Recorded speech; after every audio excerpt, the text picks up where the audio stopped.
Hello from today we are starting polity previous year question series for your serious exam. आज की video में हम series 2 2024 के सारे प्रीवियस ईयर क्वेश्चंस पॉलिटी के सॉल्व करेंगे और नेक्स्ट वीडियो में सीरीज 1 2024। इस तरीके से हम 2022 तक के सारे प्रीवियस ईयर क्वेश्चंस पॉलिटी के और उसके बाद बाकी सब्जेक्ट्स के सॉल्व करेंगे।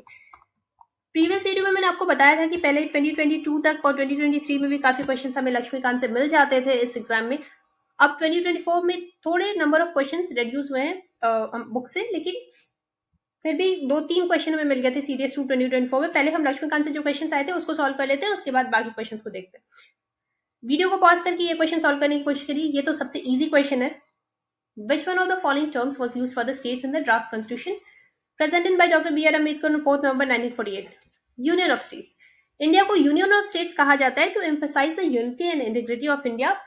अमेरिका में फेडरेशन कहते हैं, लेकिन इंडिया को यूनियन ऑफ स्टेट्स कहते हैं क्योंकि किसी भी स्टेट के पास ये राइट नहीं है कि वो इंडिया से कहे कि वो अपने आप को इंडिया से अलग करना चाहता है। ऐसा राइट किसी स्टेट के पास नहीं है और इसी बात को एम्फेसाइज करने के लिए इंडिया को यूनियन ऑफ स्टेट्स कहते हैं कि कोई एग्रीमेंट नहीं हो साइन हुआ, मतलब कुछ एग्रीमेंट जैसा नहीं है कि स्टेट्स जब चाहे रहेंगे जब चाहे चले जाए, तो ऐसा नहीं है। इसलिए इसका आंसर है union of states. Next question, article 37G। Okay, special provisions. हमारे कॉन्स्टिट्यूशन में कुछ स्पेशल प्रोविजंस है कुछ स्टेट्स को लेकर, और ये स्पेशल प्रोविजंस का चैप्टर नंबर 37 है। सिक्स एडिशन है मेरे पास लक्ष्मीकांत का, उसमें चैप्टर नंबर 37 है। 5 पेजेस का ये चैप्टर है, प्लीज पढ़ लेना। नॉर्थ ईस्ट स्टेट से रिलेटेड, नॉर्थ ईस्टर्न जितने भी स्टेट्स हैं उनसे रिलेटेड जो भी स्पेशल प्रोविजंस है आपके एग्जाम के लिए इंपॉर्टेंट है, क्योंकि north eastern states are very important for your exams.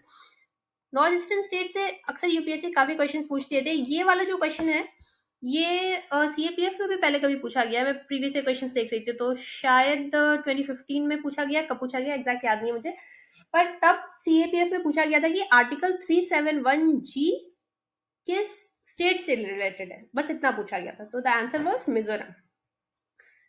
और अभी इतनी डिटेल में पूछा गया है आपसे ये एग्जाम में, सॉल्व करते हैं इसको। नेक्स्ट क्वेश्चन पहले देख लेते हैं। इसमें क्या है, यहाँ पर भी आपसे नॉर्थ ईस्टर्न स्टेट से ही रिलेटेड क्वेश्चन पूछा गया है, ये बताने के लिए मैंने आपको क्वेश्चन दिखाया।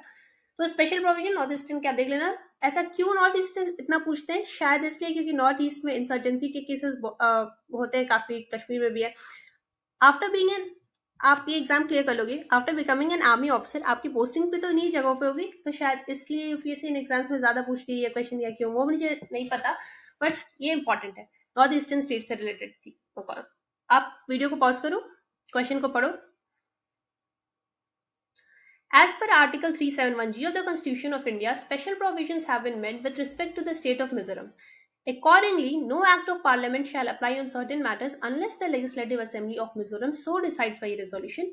मतलब क्या है, मतलब ये है कि कुछ ऐसे मैटर्स हैं जिन पे अगर पार्लियामेंट कोई लॉ बनाती है फिर भी वो लॉज तब तक मिजोरम में एप्लीकेबल नहीं होंगे जब तक मिजोरम की लेजिस्लेटिव असेंबली कुछ एक रेजोल्यूशन लाके उन लॉज के बारे में कुछ डिसीजन न बताए। तो ऐसे कौन से मैटर्स हैं जिन पे पार्लियामेंट लॉ बना देगी फिर भी वो तब तक मिजोरम में लागू नहीं होंगे जब तक वहां की खुद की असेंबली कुछ ना बोले उन लॉज के बारे में। तो ये ऑप्शन है, पढ़ते हैं। फर्स्ट है रिलीजियस और social practices of the Mizos. एक बात आप अच्छे से समझ लो कि जितने भी ट्राइबल्स के कल्चर से रिलेटेड और लैंड से रिलेटेड इश्यूज है उस पर गवर्नमेंट बहुत सेंसिटिव रहती है। तो ट्राइबल्स के कल्चर को गवर्नमेंट प्रिजर्व करना चाहती है, उनके कल्चरल हेरिटेज को प्रिजर्व करना चाहती है। तो यहाँ पे क्या बोला है, रिलीजियस और सोशल प्रैक्टिसेस, ऑब्वियसली गवर्नमेंट इसको लेकर सेंसिटिव है, ये आर्टिकल 371G में होगा।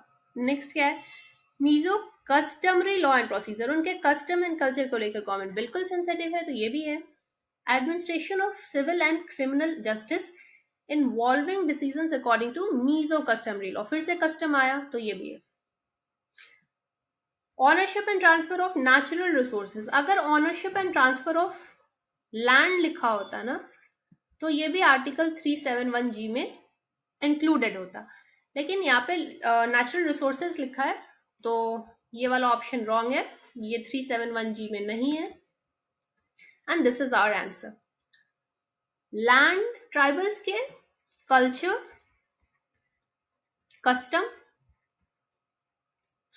एंड कस्टम, रिलीजियस ट्रेडिशंस वगैरह, लैंग्वेज और लैंड को लेकर गवर्नमेंट बहुत सेंसिटिव होती है, तो इस पे लॉज वगैरह काफी स्ट्रिक्ट होते हैं।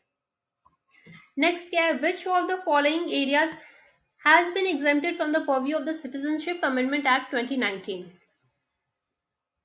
आंसर क्या है, वीडियो को पॉज करो, सॉल्व करो क्वेश्चन। आंसर है द 6 शेड्यूल एरियाज। इस क्वेश्चन का मतलब क्या है, जब सीए गवर्नमेंट लेकर आई तो सीए पूरे कंट्री पे लागू होता था एक्सेप्ट अ फ्यू एरियाज। वो फ्यू एरियाज क्या थे, ये 6 शेड्यूल एरियाज।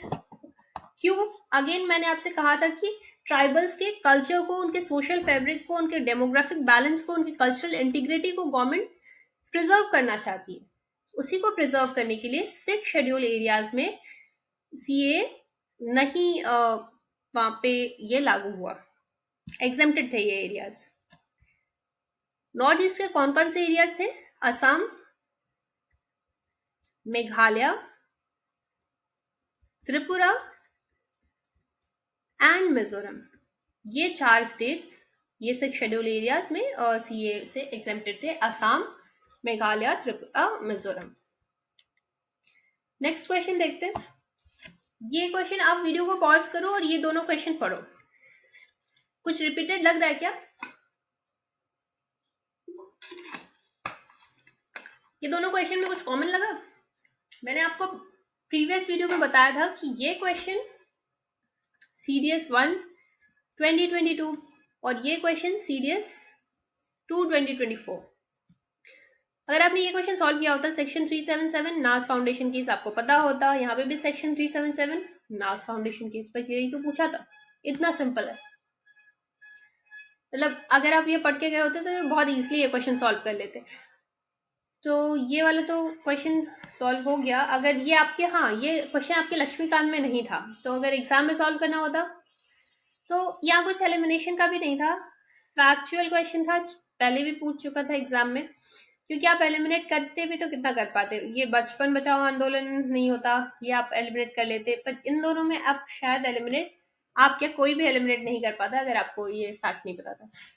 बस प्रीवियस ईयर क्वेश्चन से था तो ये बताना था। स्पीकर ऑफ लोकसभा टेन्योर, अभी कौन सी लोकसभा चल रही है आपको पता है? अभी चल रही है 18th लोकसभा। लेकिन जब ये क्वेश्चन एग्जाम में आया था आपके, ये क्वेश्चन नंबर 50 जो आप पढ़ पा रहे हैं, तब चल रही थी 17th लोकसभा। 17th लोकसभा चल रही थी, ये क्वेश्चन आया था, एक बहुत इंटरेस्टिंग, ये 17th लोकसभा चल रही थी। क्वेश्चन था, अगर अब 17 लोकसभा चल रही थी तो आपको प्रीवियस लोकसभा के ऑनरेबल स्पीकर का तो आइडिया कम से कम होगा ही, आप करंट अफेयर्स पढ़ते हो, उनके न्यूज काफी आते रहते। तो ये तो पता था कि 16 लोकसभा सुमित्रा महाजन। अगर आपको इतना पता था तो 2 ऑप्शंस एलिमिनेट हो गए, अब बच गए 2 options. 15th Lok Sabha Meira Kumar, that is option A. 17 Lok Sabha जब चल रही थी तो आपसे ज्यादा पुराना तो कुछ नहीं पूछा, 15th और 16th का ही आपसे बस पूछा कि अगर आपको ये दोनों भी पता है, इमीडिएट जो इमीडिएट तो खैर 17th है, बट 15th, 16th और 17th, ये 3 अगर आपको याद थे तो आप बहुत इजीली ये क्वेश्चन सॉल्व कर सकते थे। तो अब आप जब एग्जाम देने जाओगे तो 18th लोकसभा चल रही है, 17th, 16th और to be on the safe side 15th Lok Sabha. इतने के जो पॉलिटी के चूंकि टेबल्स तो बहुत सारे हैं लक्ष्मीकांत में, और इतने पुराने पुराने आपको याद भी नहीं करने, इतना सब कुछ ह्यूमनली पॉसिबल नहीं है याद करना, लेकिन जितना कर सकते हैं याद 15, 16, 17, 18, कम से कम इतना आप याद कर लेना